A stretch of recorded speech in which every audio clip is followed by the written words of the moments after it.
And I just realized that I knew Barbie was late, so somebody else is going to have to remind me to hit the record button. All right, welcome everyone. This is An Open Door. This is Finding Truth Everywhere. The last time I checked, um, they called me Cindy. Thank you for being here. It is October 24th, and we have an awesome conversation happening. Deepak Chopra and Sadhguru, Ancient Wisdom in Modern Times. And I have just a few notes because somehow I think there's an ancient wisdom here that's running the show that's going to create this experience. But first, a song. And I can tell you that song arose less from no, the song arose less from the specific teachings and more from my inner disturbance by how mm, people talking over each other. The sense of the yes, you're right, buts. The seeming conflictual evidence spoken, at least the way I was sitting here, um, feeling like people, certain members of that conversation were saying, yes, I agree with you, but it won't work. So we got to do this or whatever. There was a disturbance about how the conversation was happening. And so I just wanted to say this song, and because I'm putting the recording on pause, it's called Nobody Right, Nobody Wrong.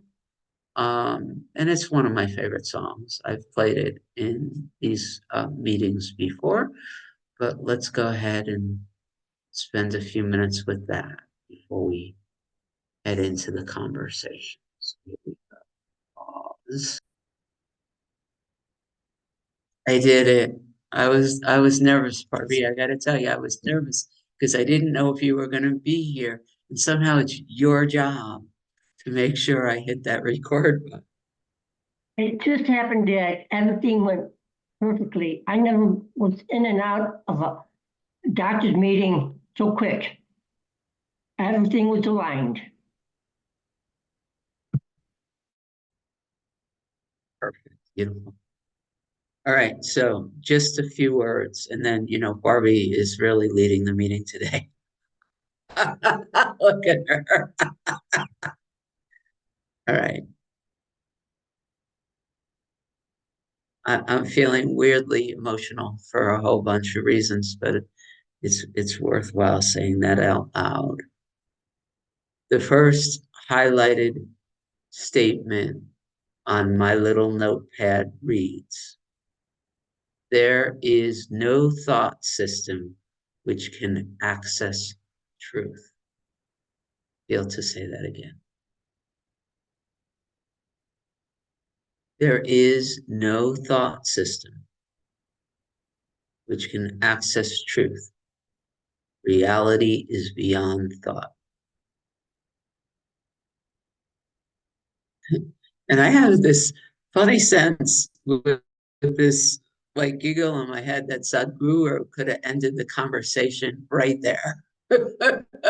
Just, I mean, he clearly just said, I don't think. Every once in a while, thinking happens because there's something to do. But then I could go days and weeks without thinking. And, but that was a statement by Deepak. Um, So then on my notepad, because we're finding truth everywhere, and part of what happens here is a lot of the conversations we've been talking about over the years sort of merge into this system in a useful way. So the next note on my page is just, so why thinking? Why do we surround ourselves with concepts and science? And I know Deepak had some things to say about that.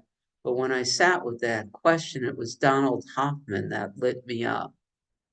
And this conversation that Donald and Rupert had, and the joy of just acknowledging that we human beings are wearing uh, virtual headsets and they're sort of programmed differently, right? And so um, it's so interesting because this conversation informed that visualization because because now I have Sadhguru, if I'm pronouncing his name properly, really hitting home the fact that we don't learn anything. There are realizations that allow more truth into our reality. So whereas science says have faith in blah blah blah, and or science data collects and creates, and truth teachings and religions all say you got to believe, and then he literally says step back and let go, and new realizations reprogram this virtual headset. This is the way it's running. And then now I have flush toilets and smartphones. This is just the way it's running. Because literally, part of Donald Hoffman's argument in that beautiful conversation um, with Rupert is that science allowed us to go from the caveman to the smartphone. But now I'm recognizing that relaxing into non-thinking, like Albert Einstein is a big one, and Thomas Edison and others, they say these ideas are dropping, right? The new ideas are dropping in when there's space, and then the scientists and the workers, they rearrange them, and there are new toys to play with in the human reality. And I thought that was, it's kind of neat to put that together. Like, do the scientists really need to work real hard? There's such value, and there's a whole bunch of stuff, but the big breakthroughs come in the gaps of non-thinking. Right? Albert Einstein was a big one, I'm saying, and I think Thomas Edison was the other one. It's like we do all this work, we set the stage, and then we let go, and then the ideas drop. And then the human intellect can take those ideas and create. The other thing that was sitting here, there is a Louise Hay morning meditation on gratitude that I used to listen to like all the time 20 years ago. And there's a line in that audio which I've since lost, but it says, even 100 years ago, the Queen of England didn't have a flush toilet. And there was something in this conversation about the use of science in whatever this experience we're having that brought me back to that moment. And it's the merging of all of it. But how much human thinking is really required to make any of that happen?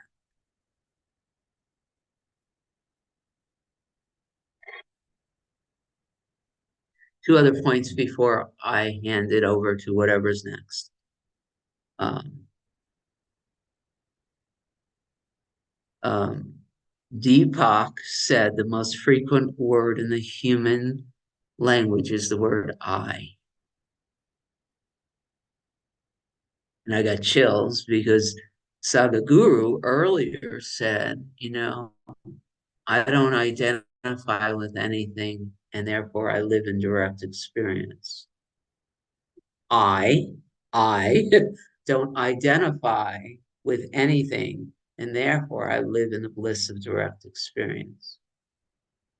One of the things that I'm doing here, um, one of the things I'm doing here um, in Mexico is we're listening to Joel Goldsmith once a week as a group, and it's really fun. And I thought it was only going to be the two of us, but there's a number of us that like it. And I listened, there was a meditation yesterday. That was the name of the audio. It was from 1958. And Joel Goldsmith yesterday in this 1958 audio, and so time is really weird, um, said that the only word, the most powerful word is I, but just I. I am that I am. And he went through um, all the different places and all the different traditions in this meditation where mystics have used that word I to describe the divine.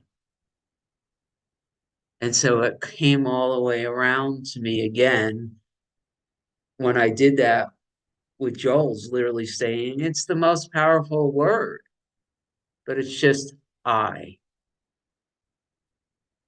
not I am man, I am woman, just that word I, or I am, or I am that I am, or I am the father, or whatever, I have the PDF of Joel's, but it's just so interesting. Just this I watched Deepak say the humans use this word I, and here are all the practices and processes and everything to strip away identification. Sadhguru just said, let go of all identification in your indirect experience.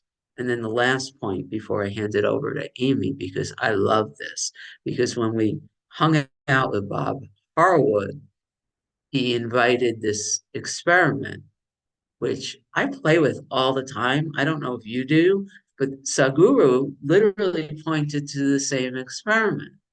You have a glass of water. When it's in when it's in that glass, it's an objective universe. Here I am, and here's the water. Then you start drinking the water. And when does the water become you?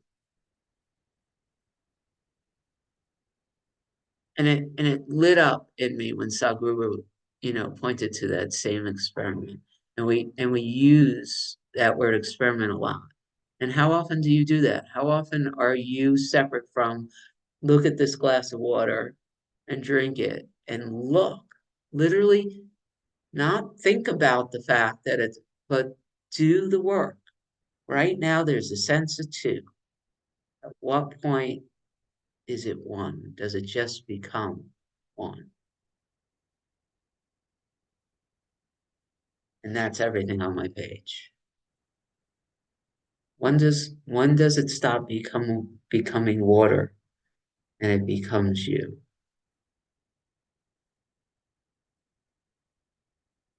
And it feels like that's all Sadhguru was saying. Live in that. Amy's doing it.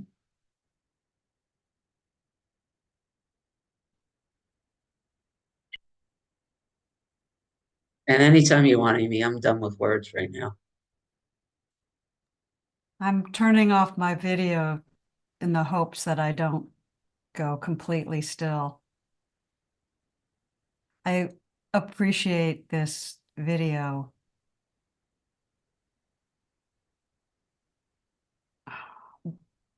There were a couple of things that struck me, and I'll just say them off the top of my head, not in any particular order. One was I appreciated Sadhguru's saying that he didn't read anything, that he just practiced being or staying present or not identifying with anything.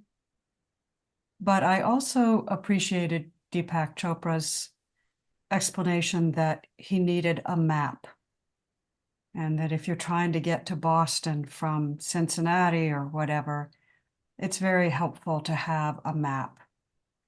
And so maybe someday he'd know the route off the top of his head and he wouldn't need a map, but I think I appreciated that explanation, because I think maps have really served me. Although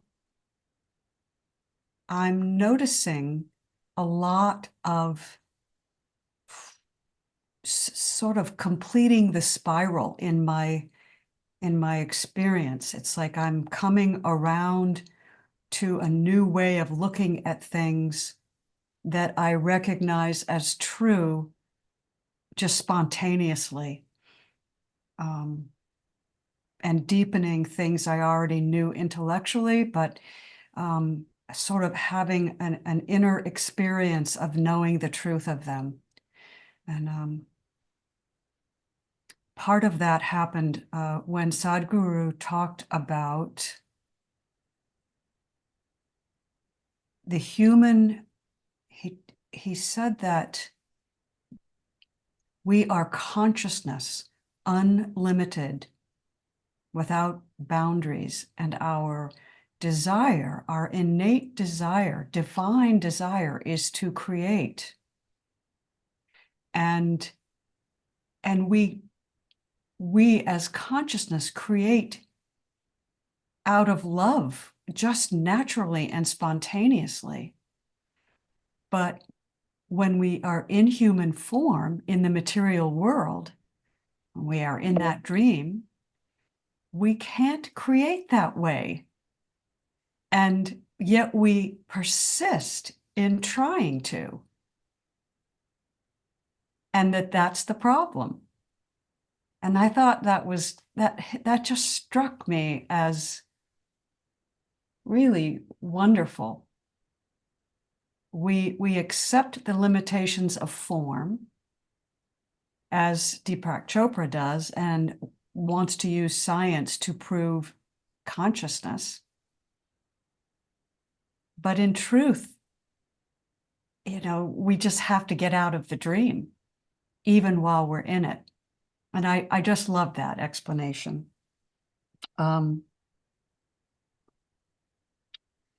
So yeah, that's it. And love us. Thank you. Thank you. So I wrote the exact quote, at least how I heard it. What Sadhguru said was, through the boundary, which I wrote as body, you are trying to become boundless. You said the desire was like awesome, like yay for the desire, but the method is hopeless. Perfect. That's And then exactly it. Thank you. And then the next thing I wrote here was, the moment you identify with something, i.e. the body, the intellect's job is to protect the identity. And that felt very Course in Miracles like to me. Yeah. But I love that. I wrote that. Did you write that in the chat, my dear? That whole If you thing, get a chance? just the, Oh, I'm sorry. I will thought do it that. was just a couple sentences, but I loved it. Just through the boundary, i.e. the body, you are trying to become boundless. The desire, awesome, the method, hopeless, but I will write it.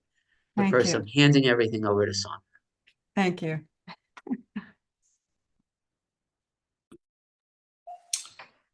I'm having this experience of feeling like I'm a water fountain that there's so much that wants to be expressed. It's like there's so much, and there's no way to organize it in any way. So the first thing is on the boundaries. There's something else he said about boundaries. I'm just like lit up right now. And I love that you use that word, Cindy. I love when you say, I have chills, I'm lit up, I have tears, because what I'm hearing and what I'm responding to is your experience, not your intellectual knowledge. And that's what happens to me over and over again in this group. I'm responding to Amy's excitement about the Course in Miracles. I'm responding to, it's like, we are living in this space, what the guru was talking about. And okay, back to boundaries. The other thing he said about boundaries was, we have these boundaries of sensation through our senses, but as we experience joy and ecstasy and exuberance, the boundary expands. we go beyond, we start expanding outward. I have felt that. I'm sure you all have felt that too. It's like, yes, it's like there's something about excitement, joy, love that expands. And then seeming others, the seemingly others, react to that too, and it all becomes one. It's just so true. It's just true. I love it. And the thing about this, and I say it I think I say this every week. I love this video. Just like Richard says, I love all of you. But anyway. And Cindy, you always say this is my one of my favorite songs. Do you know that? So I anyway. hung out with Lisa Natoli way too much. Every day is her favorite day ever. So Yay. So what I loved what you all were talking about before we started recording, and which didn't give me any trouble at all. The dissonance. I liked the dissonance between Chopra and Guru. I don't know how to say his whole name, so I'm shortening it to Guru. That dissonance so clarified for me the very same dissonance that I experience many times in meetings or in hearing someone speak.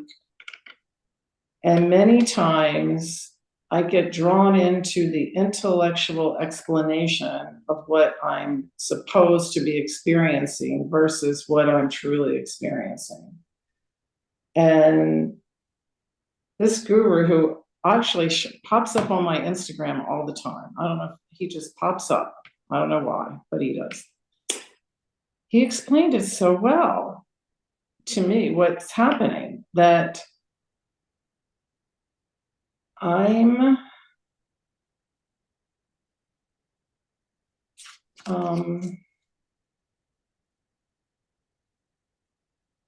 when I first had an awakening experience, one of the thoughts that came into my mind was, oh, this is why people go to church.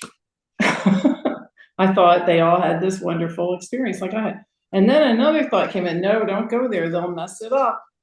And that's what he said about reading. He goes, I didn't want to mess it up, or I didn't want to clutter my own clarity. And that's what happens to me sometimes. Like I'll be listening to especially with the non-dual teachers for some reason. I'll be listening and I feel like they're cluttering my clarity, or I'm cluttering my clarity with what I'm doing, with what they're saying. Because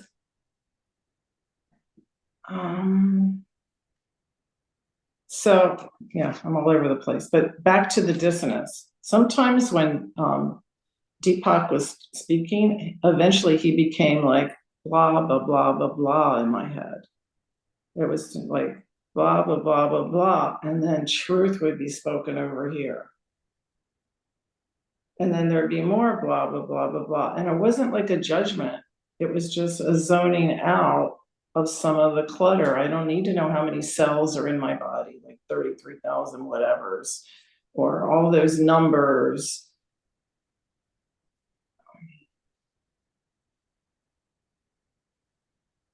I just need to be. And I keep being told, or we keep being told, I don't know, that, oh, it's not the experience, it's the understanding of the experience. And the experience isn't important. And yet I heard from this guru that success would be to be blissed out and untouched. That's direct experience to me.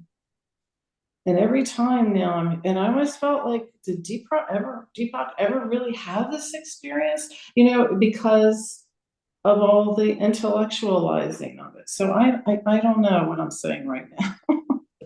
Sorry. no, it's beautiful. Don't So, apologize, please. okay.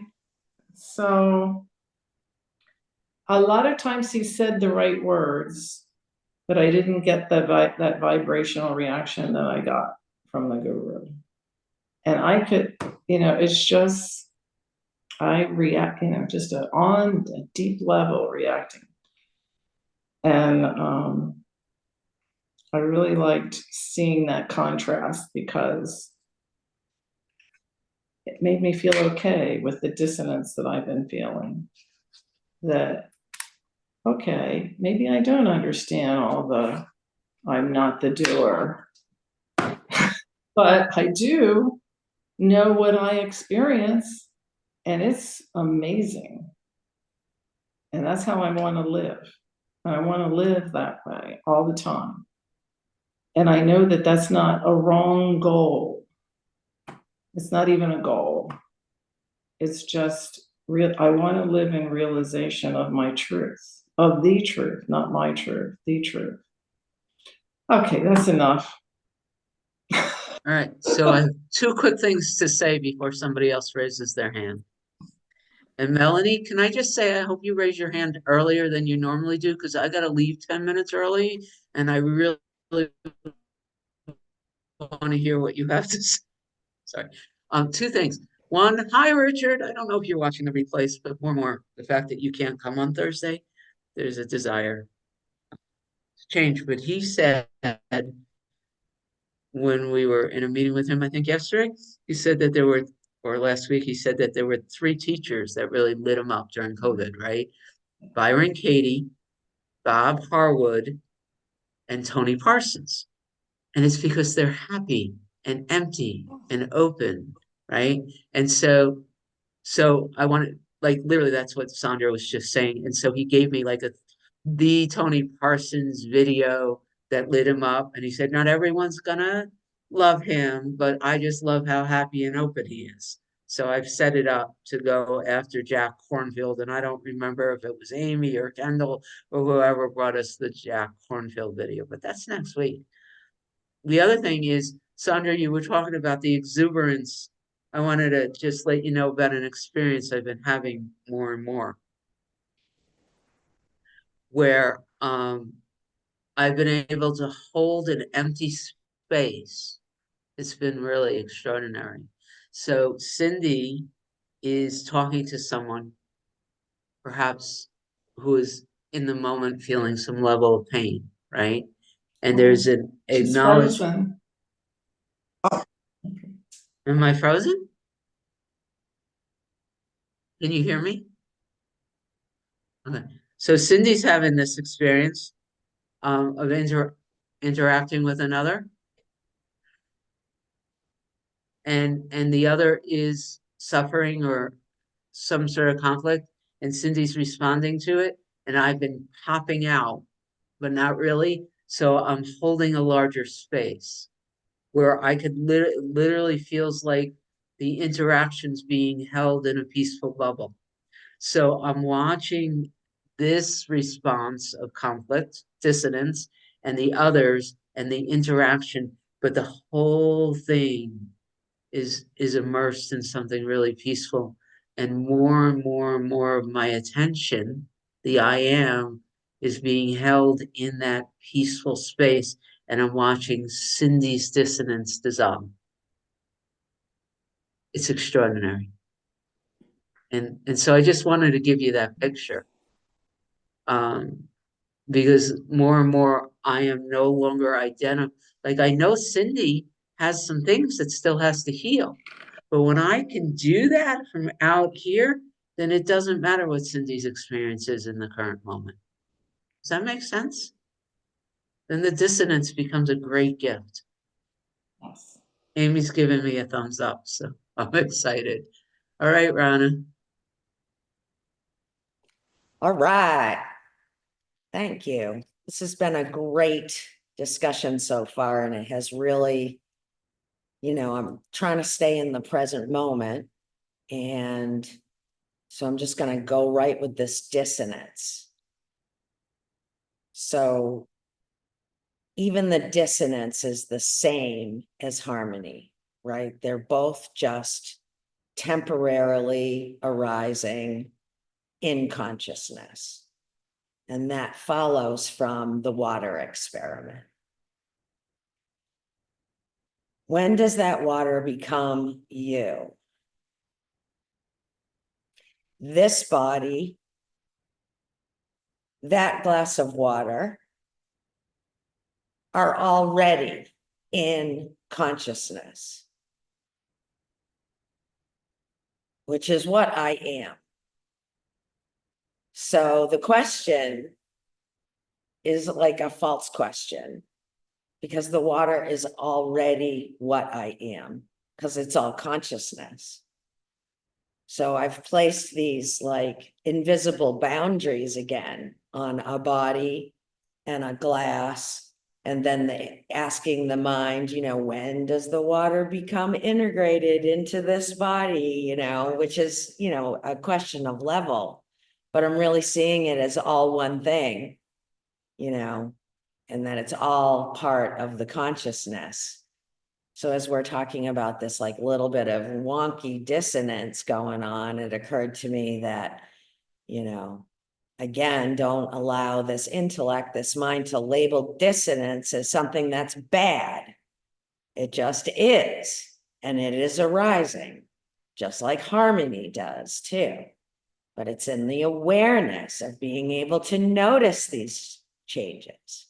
And I too love the word exuberance. He said, live with exuberance. And as he was describing it, and even right now, I could feel the energy lift. And I had a real noticing, because I've been kind of irritated and cranky in previous moments today. I was feeling the difference between an intention to feel exuberant, which is like expansive, or to stay small, irritable, and cranky, which is so limiting, I could really feel that different energy. When Deepak took a moment and pointed to awareness watching awareness, I think what he said was something like, what is it that is aware of listening to this discussion right now? What is it? Everybody take a moment. And so the moment was taken, but I felt like the moderator was really dismissive of the experiment. She seemed to just like give it no moment, no credence whatsoever. She just like moved right into the next question, as if what he had just pointed to was just way too simple. So that I'm just expressing what came up. It was interesting, because when he took that moment, I just dropped into awareness. Everything became big and encompassing, and it was like, oh, thank you for that moment to recognize again, and feeling gratitude and fortunate that that's available now to this one. When pointed to, I can just go, oh, taking it all in, exuberant and lightheartedness about the moment. There's a miracle that happened there, because I feel lighter overall now too. So that's another thing to be grateful for. And the last thought that I have is about the word I. And I just wanted to share the experience I had early on with these teachings. I believe that whatever course I was taking, we were reading about Bill Thetford and the prayer, "Here I am, Lord." And I put that as the screensaver lock screen on my phone, and it's still there. So it doesn't always pop up. It's one of those screens that isn't there all the time, but if you leave your phone long enough, it'll be there. And I remember, I can see myself standing. It's like such a vivid memory. And I just took that moment and put my hand on my heart and said, "Lord, here I am." And I am not kidding you. In my heart, I felt, I am here too. And it was just such an incredible experience, like direct experience, like, and the desire to want to know more was really born there, the excitement of feeling that feedback of that. And my voice is all shaky now, so I'm going to stop talking and just feel what's coming up because it's real just. But it was an incredible experience, and I'm grateful also that the feeling of it and the just excitement, the exuberance can be felt again and again, you know. So thank you.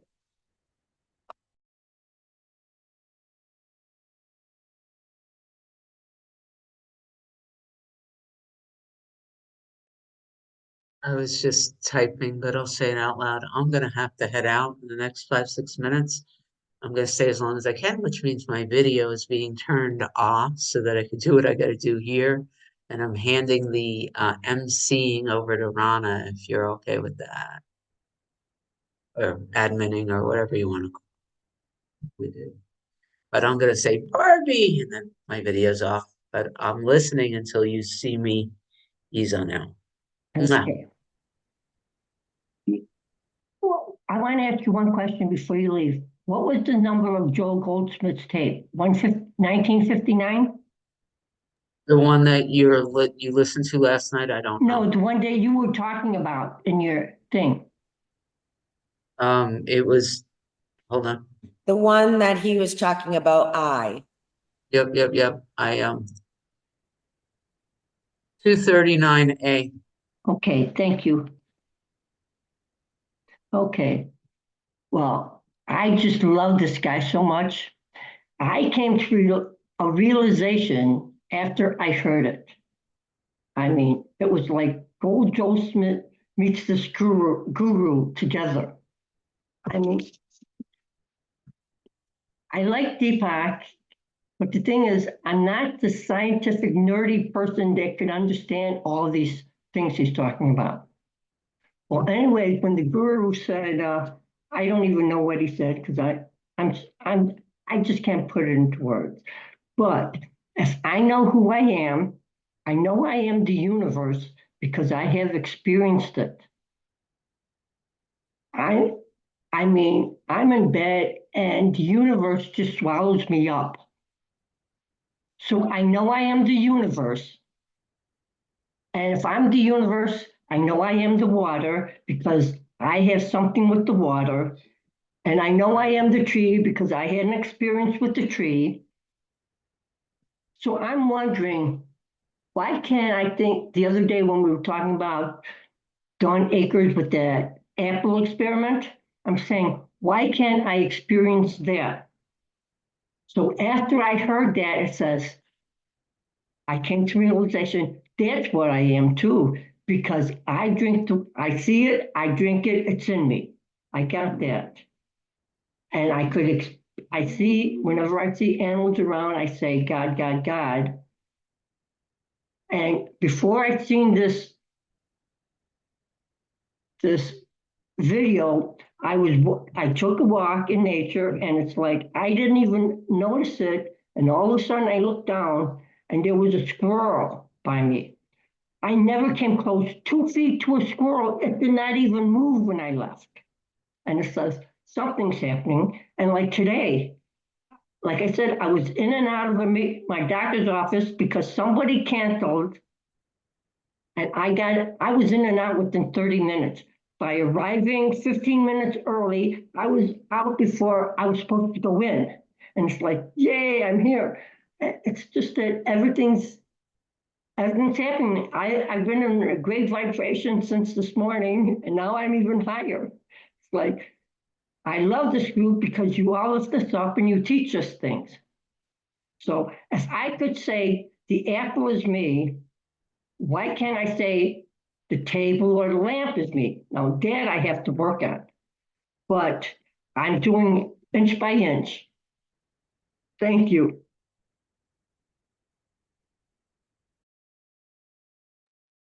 Thank you, Barbie. That was fantastic.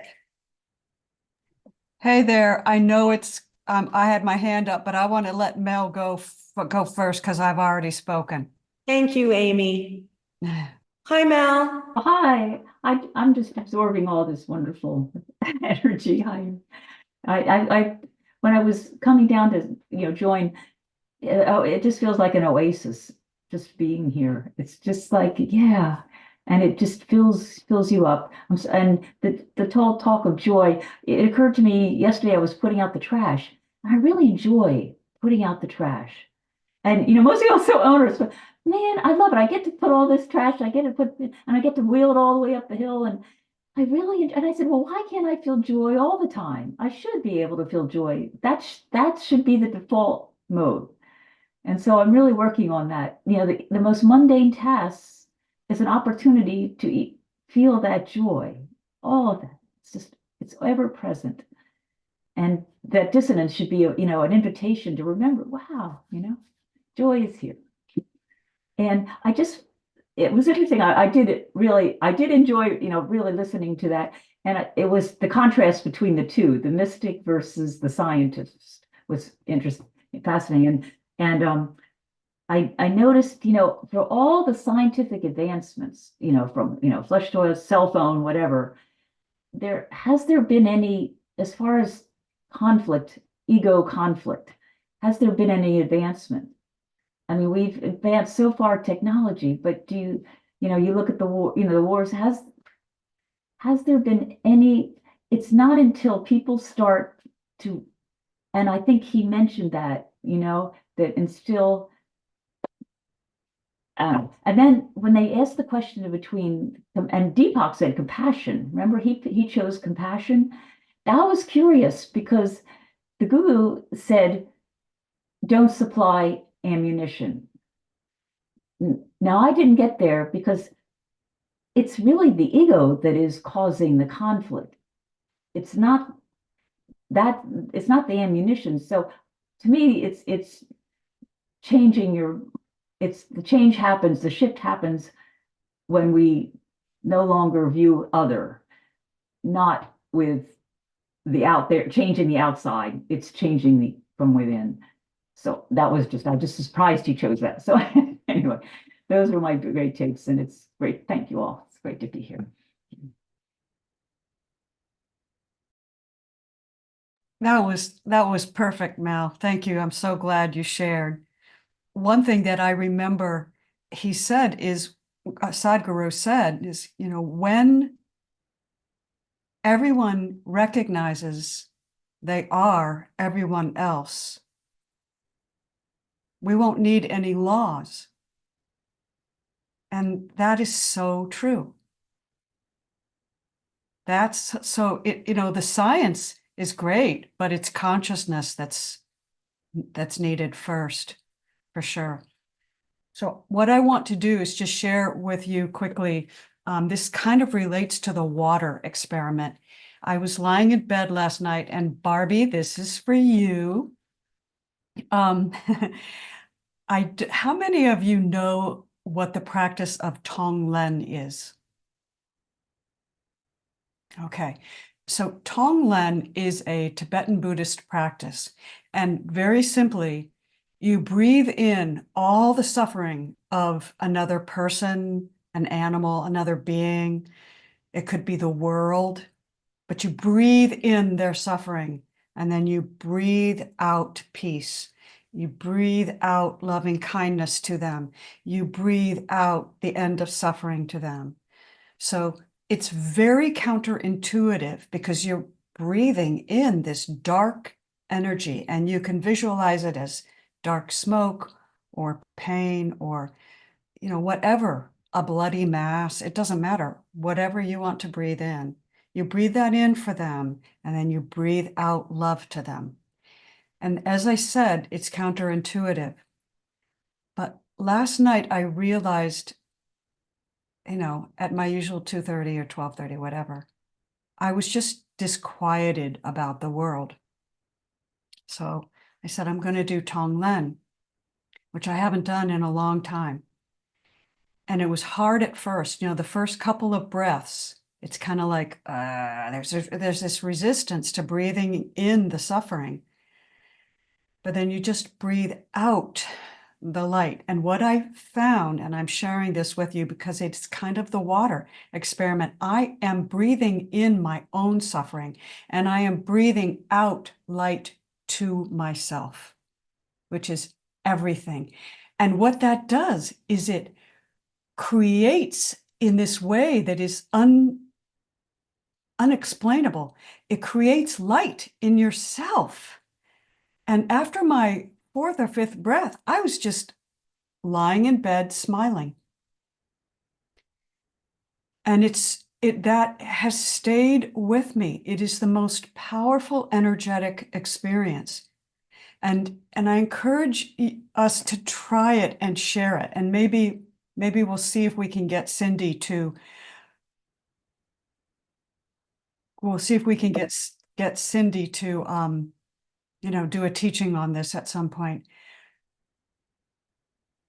But I just wanted to share that because we are breathing in our own suffering and breathing out our own light. And it's all happening in the one, the boundaryless one. And it has an amazing ability to generate the light within oneself. And I'm just like Barbara was. I'm this morning, I just woke, I had the best dreams. I went to sleep happy just from that practice. So I bring that to you. Thank you for listening. That's beautiful, Amy.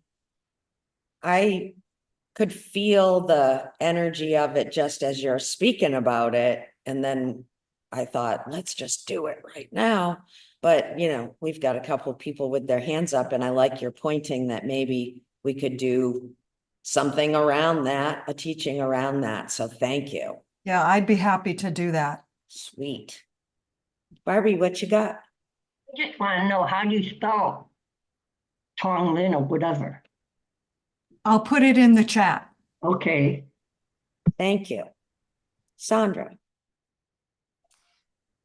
When you just described that experience, Amy, it made me think of something that the guru said that really impacted me. He was saying that everything happens within you, everything you see, the seeing is happening within, even the physicality. As you think that, like when he was touching her hand, and you think it's happening out there, it's really happening within you because you are the one feeling the touching. And that we know our thoughts are happening within us, but everything is happening in us. And then he said, when you know this, when you realize it, it's not like an achievement. It's not a peak moment. It's just a realization. And that when you start realizing that everything's happening within you, it made my seeing feel different. When I'm looking at that picture on the wall, that is happening within me. And I just like that he said that. And then he went on to say, where is the truth? Remember, he was talking about, I don't know, he was talking about a person, I guess it was a guru who said, where is the truth? It's on the tip of your nose. Do you remember that? When he said that, and everybody started practicing looking at the tip of their nose. What he was really saying is that the nature of your existence is all within you. Everything is within us. I liked that. Thank you, Sandra. I'd like to read what Kendall wrote in the chat. Amy, you're describing this brings to mind that our life here is like the inhale, the suffering, and the exhale is the letting go, residing in the truth, the light of the stillness. Thank you, Kendall. Yeah, as you were describing that, Amy, the word transmutation came up, taking the venom, and oh, I don't know, all kinds of imagery occurred for me, but I think we may have pointed to something powerful that we're being led to explore a little bit. That's neat. It's so easy to do, just, you know, as Sadhguru said, follow your own inner teacher with it. You know, just follow your own inner teacher with it, and find someone that you love, and that may be suffering, and practice in that small way. You know, when I went to the whole world, that sort of expanded me out. But if you're new to it, just find something that you can really focus on and see what happens with that. I love us so much. This has been fab, fab, fab. I love us too. Kendall, I love you. I love you. I love you. I love you, Kendall. What you got, Barbie? Yeah, this morning before I left, I was listening to a podcast and it was saying about manifesting and this, romancing the future, which I know there's nothing but he's not there yet. So what I took from it is romancing the present moment. And that I think that's what's been happening to me today because because whatever you romance, it builds upon each other.